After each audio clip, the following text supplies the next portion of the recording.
Hello, girls, and welcome to another meeting. Hello, Sylvia. Hello, how are you? I'm fine, thank you. And hello, Nisa. Hello, Letty. Hello, Sylvia. Hello. Right, today we're just going to do some very simple things to practice our English. Okay. So we are going to answer some questions. And I hope that you have some experience with this. For example, Sylvia, what was your first job? Okay, my first job was in a building company, and it was through a friend of mine. He knew that they had a place in administration, and he called me and told me about the job.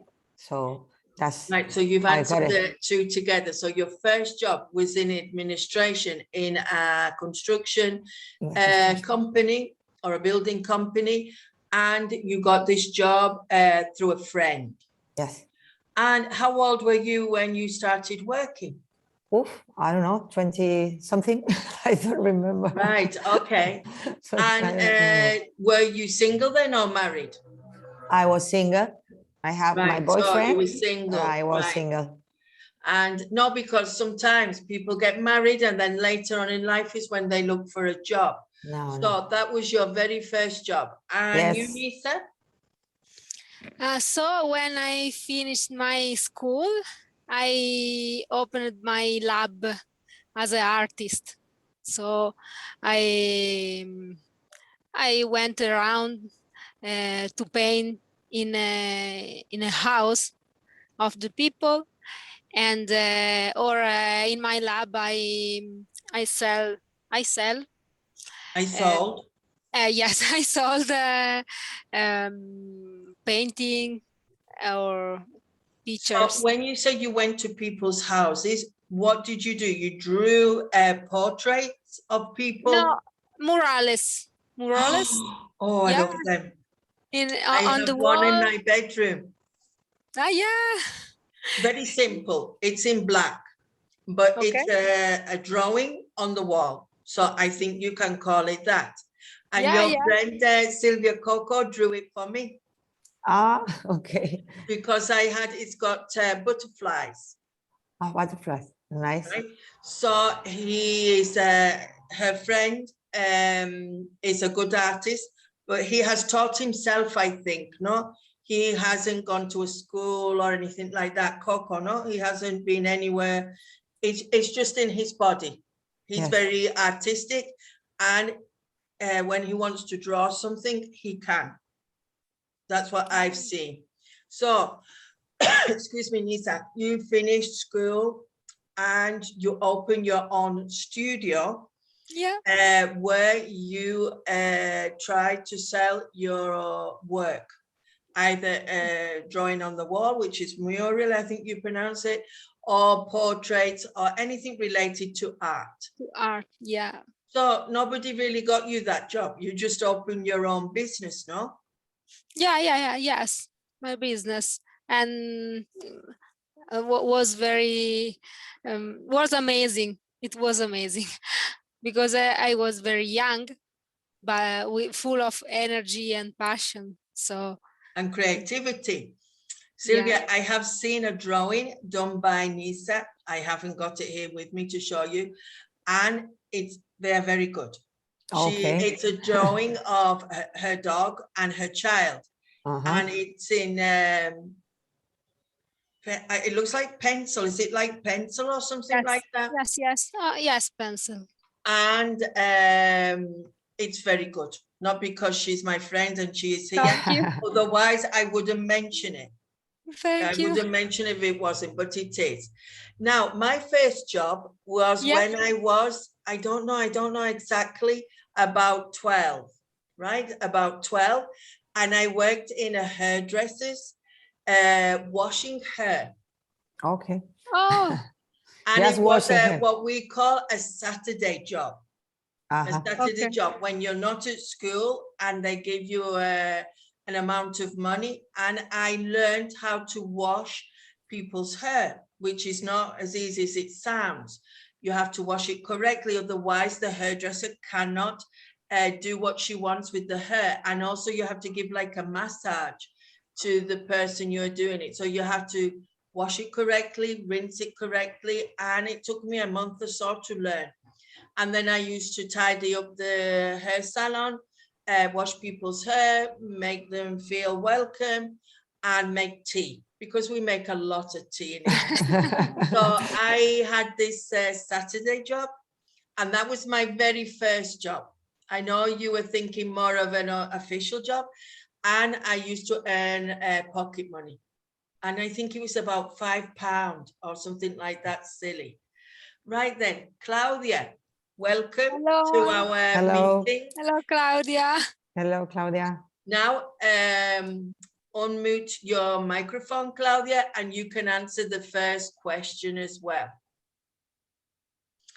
Right.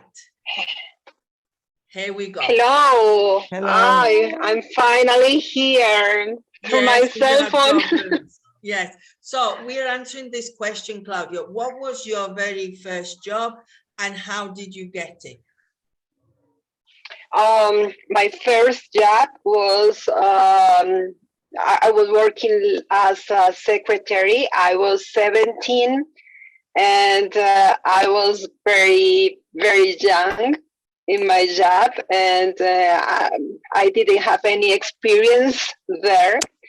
I started my job because it was a company, and a small company that belongs to a friend of my sister.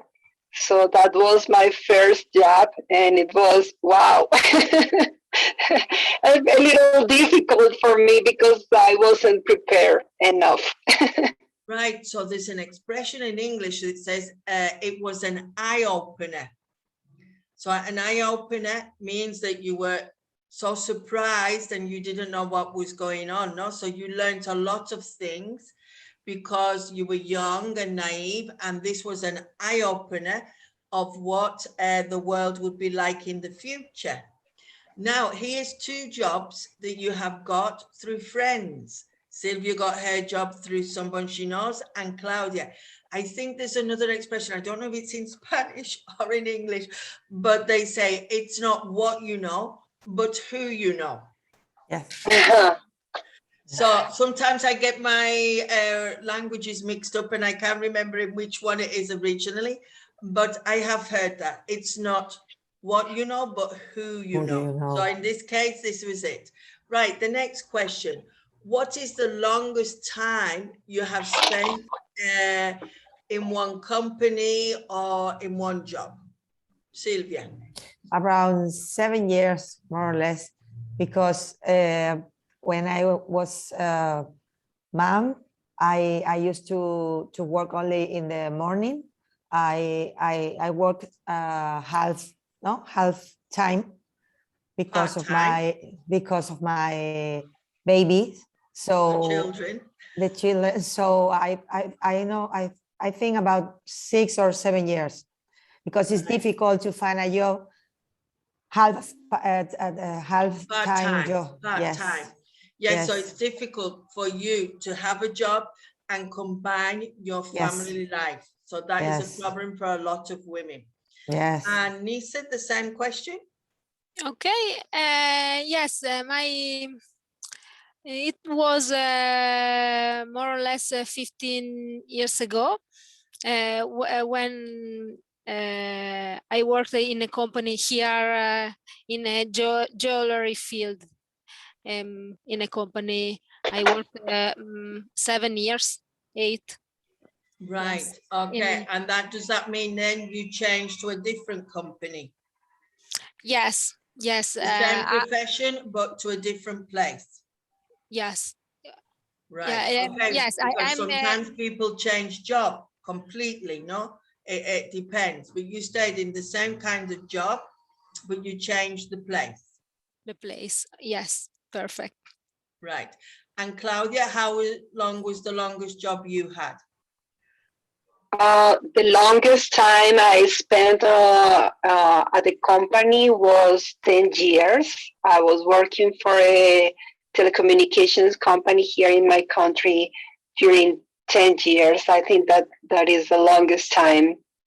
Right, so you worked for 10 years for one particular company. I remember when I started my real job, I was 18 and I moved away from home. And then I used to have a job every year because it's always in the same field. But at that time, because we're talking many, many years ago, there were jobs if you look for them. And so I could change jobs and I wanted to move to different places and have different experience. So I could choose every year. I was in my job. I used to look for another one. When I found the other one, I left that one. So that's what I did. And now the longest is now working for my own company, which is the Academy. And okay. I have been doing this for over 30 years. So that is a long time. Wow. This one? Sorry? This one with... Yeah, well, yes, I started in a room in the house. Yeah, wonderful. Just in a room giving private classes to 6 to 10 children. And then actually in the building I'm in now, I can't remember now, the building, the premises, it could be 10, 12 years when I moved out of the house. So I had a room, then I had like a bungalow, a small house at the back of the house where we live. And that was like a classroom, toilet. It was like a very mini academy there. And then when we moved, I got the premises I have now, but in the same, well, it's me, no? So I've worked for myself for 30 years, no? That's what I want to say. Yeah, time for me to leave now. I have 7 years left.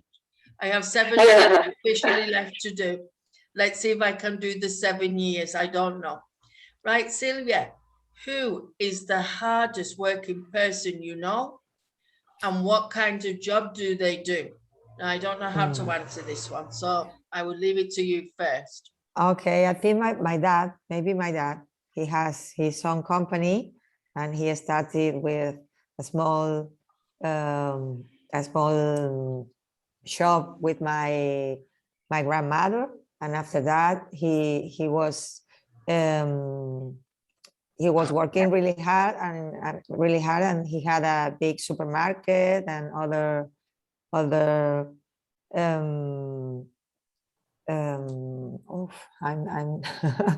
things. Other businesses, maybe. Yes, or other businesses. Other businesses, other business.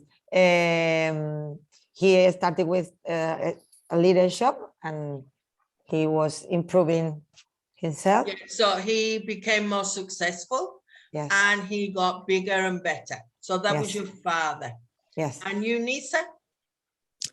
The other working person I know, I am the other person. Yes. When I don't spend time with my family, I love spend time at work. I love my job. So yes, I think yes. And here in this company, I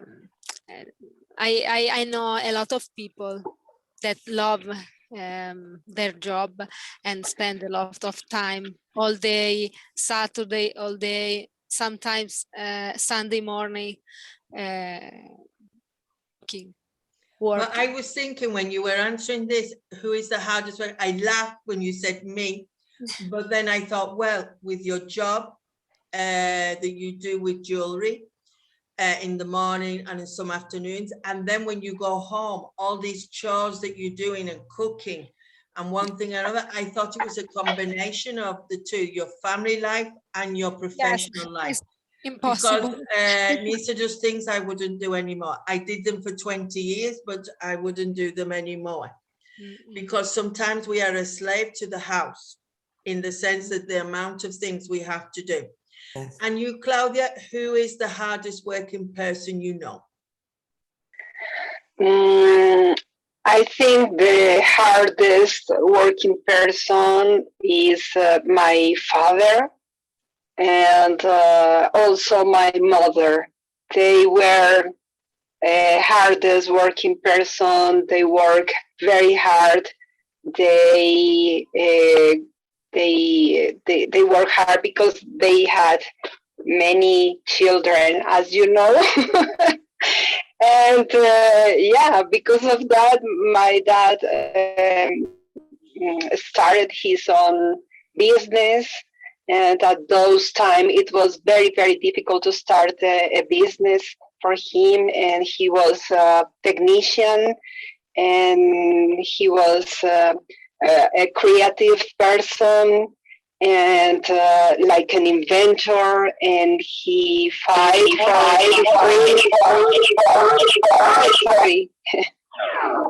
and I think he was a working person, and as well as my mother, because she was mother of 12, and he works every day very, very hard. Yeah. So they made a team together, working hard, one in the business and the other one at home. And you had 12, they had 12 children to look after. Well, Yes, you missed that meeting that we had with Claudia. So wow. in the other generation, they had a lot of children from 8 to 12. That was the normal thing. 1 or 2 generations before. So to feed and to clothe and to keep all these people, you had to work very hard. So your parents, and also I think the character of the people in general was to be hardworking. If you think about your parents' generation or your grandparents' generation, it was part of life to be hardworking. I think people respected you more if you were hardworking, no? And maybe these characteristics have been lost, no? Right, another difficult one for a conversation. Are we ready to agree or disagree? I want you to use these that are here, right? In my opinion,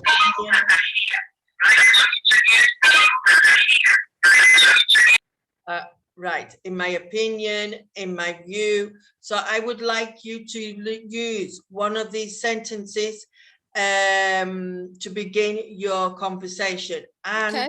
the question is, all museums should be free to the public. Do you agree with this or disagree with this? So for example, Sylvia, do you know, I think in Spain you have to pay to go into a museum. Yes, Correct? not all of them, but some of The them majority. you have to, yes, you have to pay. And in my opinion, I think the old museums should be free to the public because it's culture for everyone. Right. So I think it should be right for the person to go to see the things that you can see in the museums. Right, so part of our inheritance or culture is the things that you can find in a museum. Yes. And to your way of thinking, these places should be free. Yes. Or easy, accessible to everybody. Yes. Anissa? Museums in Italy are not free. So personally, I believe that all museums should be free to the public, but not so much expensive. So I think that a good balance, it's right. So you think that they should be free if they can, and if not, they should be at a reasonable price, low, not expensive, so people can go. Because if you think of a family of 4, Yes, could in fact. be quite expensive to go out to that. Yes. I know that here in Italy, a lot of part of our economy is about tourism and museum art. Okay, but 30 euro or 25 euros for one person When is I have traveled around the world, sometimes if you are from that country where you are visiting the museum, it's free or very cheap. And it's the tourists that pay the money. Right? So that has happened to me, that I have traveled with somebody, as he was from that country, he didn't pay or very little because he was resident, and I had to pay, for example. That's another way of doing it, no? Here And we Claudia. have, I'm sorry. Oh, sorry.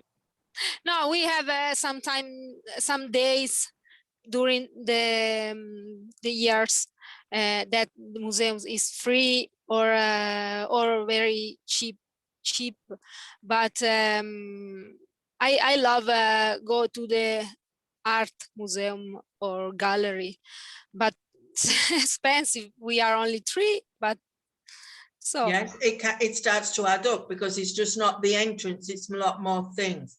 And Claudia, what do you think? Personally, I believe that the museums are the culture for people, and it should be easy for people to go there. But yeah, they need to afford the maintenance, and they need some money to preserve the places. So I think it's fair to pay a low price for citizens, and maybe a little more money for tourists who came to visit. But it should be a lower price in general, because Right. if you are a tourist and you want to go to visit the museum and you don't have enough money, it's difficult to access to these amazing places. So the governments should have some budget to afford the price and Right. give access to the culture to everybody who wants to enjoy it. Right. I don't know how they do it in the UK, but they're all free, except for the private galleries. So you can imagine when I took my students there, it was very easy to take them to all these things. So we used to go to London for a day. We could go into lots of places, queues, but we could go in. Then in Liverpool, you could go into lots of different museums as well. So I don't know how they do it, but they do it some way. But I think that could be good, that the people who live there, it could be free or low in price, and then the tourists pay it. So you can imagine the tourists that go to London, they really enjoy themselves because they don't have to pay, and they have to make the queue to get in, no? But they don't have to pay. Right then, girls, just 1 minute.